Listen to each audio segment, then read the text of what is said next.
حضرات گرامی، یہ تھے قاری فرموز صاحب جو لحن داودی کے ذریعے ان کے قلب و جگر کو مٹھاس پہنچا رہے تھے، اور دل تو یہ چاہ رہا تھا کہ کاش کہ پوری رات تلاوت ہوتی رہتی اور ہم تمام لوگ اسی طریقے سے سنتے رہتے اور اپنے دلوں کے زنگ کو دور کرتے رہتے، لیکن بے وفا وقت نے اجازت نہ دی۔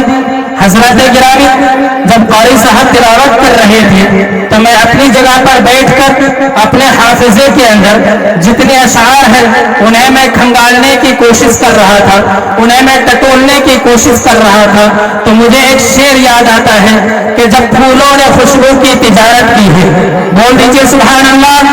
یقیناً اگر آپ کے منہ میں گٹکا نہیں ہے تو بولیے سبحان اللہ، اس لیے کہ بہت بہترین شعر آپ کے سامنے پیش کر رہا ہوں، اسی طریقے سے آپ سنیے گا۔ جب پھولوں نے خوشبو کی تجارت کی ہے تو پتے پتے نے پھولوں کی شکایت کی ہے، جب پھولوں نے خوشبو کی تجارت کی ہے تو پتے پتے نے پھولوں کی شکایت کی ہے، مہک اٹھا ہے ہر سمت فضا جب قاری صاحب نے قرآن کی تلاوت کی ہے۔ میں اسٹیج کا بھی دعا چاہوں گا، اس لیے اسٹیج بھی اگر بیدار رہے تو یقیناً ناظر بھی بیدار رہتا ہے، اس لیے آپ حضرات بھی بیداری کا سلوک کیجیے کہ جب پھولوں نے خوشبو کی تجارت کی ہے تو پتے پتے نے پھولوں کی شکایت کی ہے، مہک اٹھا ہے ہر سمت فضائیں جب قاری صاحب نے قرآن کی تلاوت کی ہے۔ اور میرے ذہن میں ایک شعر گونج رہا ہے کہ کلام رب کے ایک ایک حرف میں گہرائی ہوتی ہے۔ یقیناً ہم ایمان والے ہیں، ہم مسلمان ہیں، ہمارا یہ ایمان اور یقین ہے کہ کلام رب کا ہر حرف سچا اور صادق ہے۔ اسی طریقے سے ہمیں یقین ہے جیسے کہ کل صبح دوبارہ سورج طلوع ہوگا اور دوبارہ وہ سورج ڈھل کر رات کے اندھیریاں میں چھا جائے گا، اسی طریقے سے اس شعر کو دیکھیے کہ کلام رب کے ایک ایک حرف میں گہرائی ہوتی ہے، اسے وہی پڑھتا ہے جس کے دل میں بینائی ہوتی ہے کہ وہ چمن میں بہاروں میں مزہ ملتا ہے، وہ چمن میں بہاروں میں مزہ ملتا ہے، جو مدینے کے نظاروں میں مزہ ملتا ہے، تو وہ چمن میں بہاروں میں مزہ ملتا ہے، جو مدینے کے نظاروں میں مزہ ملتا ہے۔ لوگ بہلاتے ہیں دل گیت اور گانوں سے، مگر ہمیں تو قرآن کے پاروں میں مزہ ملتا ہے۔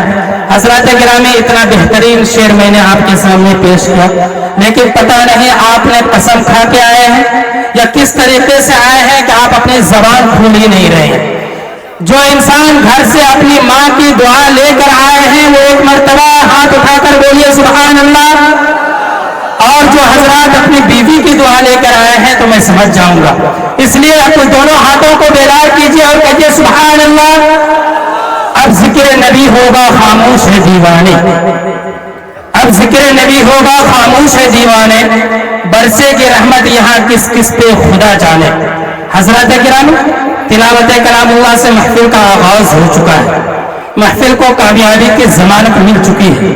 خالق ارض و سماوات کے بعد اگر کوئی ذات ایسی ہے جس کی تعریف و ستائش کی جائے تو وہ ہے ایسی ذات ہے تمام کے تمام انسان کو جینے کا سلیقہ بتایا، جنہوں نے سینکڑوں سجدگاہوں پر ٹکنے والی پیشانیوں کو ایک معبود حقیقی کے سامنے سجدہ ریز ہونے کا ڈھنگ سکھلایا، جن کے بارے میں کبھی حسان بن ثابت نے کہا تھا کہ وَأَحْسَنَ مِنْكَ لَمْ تَرَ قَطُّ عَيْنِي وَأَجْمَلَ مِنْكَ لَمْ تَلِدِ النِّسَاءُ خُلِقْتَ مُبَرَّأً مِنْ كُلِّ عَيْبٍ كَأَنَّكَ قَدْ خُلِقْتَ كَمَا تَشَاءُ، جس کے بارے میں شیخ سعدی نے کہا تھا کہ بلغ العلا بکمالہ کشف الدجى بجمالہ حسنت جمیع خصالہ صلوا علیہ وآلہ۔ جب اس آقا کا تذکرہ شیخ الاسلام حسین احمد مدنی کے سامنے ہوا تو آواز کچھ ہی طریقے سے آئی کہ چمکتا رہے تیرے روزے کا منظر، بول دیجئے سبحان اللہ، کہ چمکتا رہے تیرے روزے کا منظر۔ حضرات گرامی، جو نبی علیہ السلام سے محبت میں آیا ہوگا، جو نبی سے محبت کرے گا وہی بولے گا سبحان اللہ، جسے نبی سے محبت نہیں ہوگی تو وہ اپنے منہ کو خاموش رکھے۔ اگر آپ کو نبی سے محبت ہے تو اس شعر کے اوپر بولیے گا کہ جب شیخ الاسلام حسین احمد مدنی کے سامنے نبی علیہ السلام کا تذکرہ ہوا تو آواز کچھ یوں آئی کہ چمکتا رہے تیرے روزے کا منظر، چمکتا رہے تیرے روزے کا منظر، روشن رہے تیرے روزے کی جالی، ہمیں بھی آتا ہو شوق ابوذر، ہمیں بھی آتا ہو جذبہ بلالی۔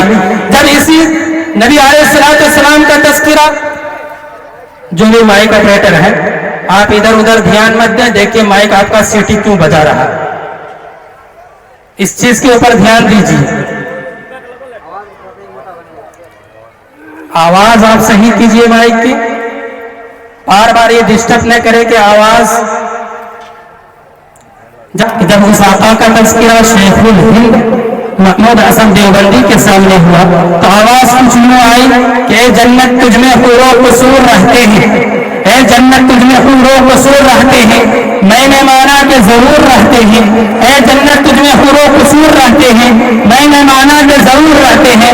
میرے دل کا طواف کرے جنت, میرے دل میں حضور رہتے ہیں. اگر آپ کے دل میں بھی حضور کی محبت ہے تو بولیے سبحان اللہ. یقیناً آپ کو داڑھی کا ثبوت دیجیے حضور سے محبت ہے تو آپ دونوں ہاتھوں کو فضا میں لہرائیے اور بولیے سبحان اللہ. اے جنت تجھ میں حور و قصور رہتے ہیں. میں نے مانا کہ ضرور رہتے ہیں. میرے دل کا طواف کرے جنت, میرے دل میں حضور رہتے ہیں.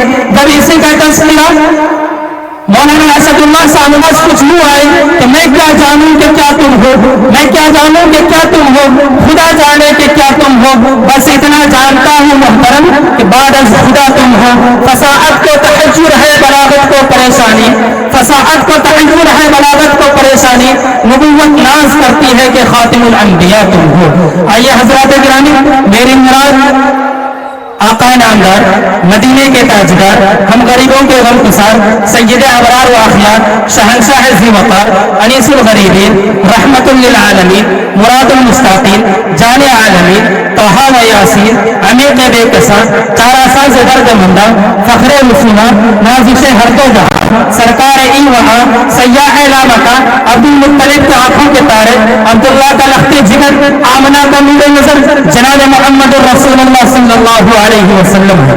اسی ذات اقدس کی شان میں نذرانہ عقیدت پیش کرنے کے لیے میں شاعر اسلام قاری لقمان دانش صاحب سے کہہ رہا ہوں کہ قاری لقمان دانش صاحب مائک پہ آئیں اور نبی علیہ الصلوۃ والسلام کی شان میں شاعر رسول پیش کریں.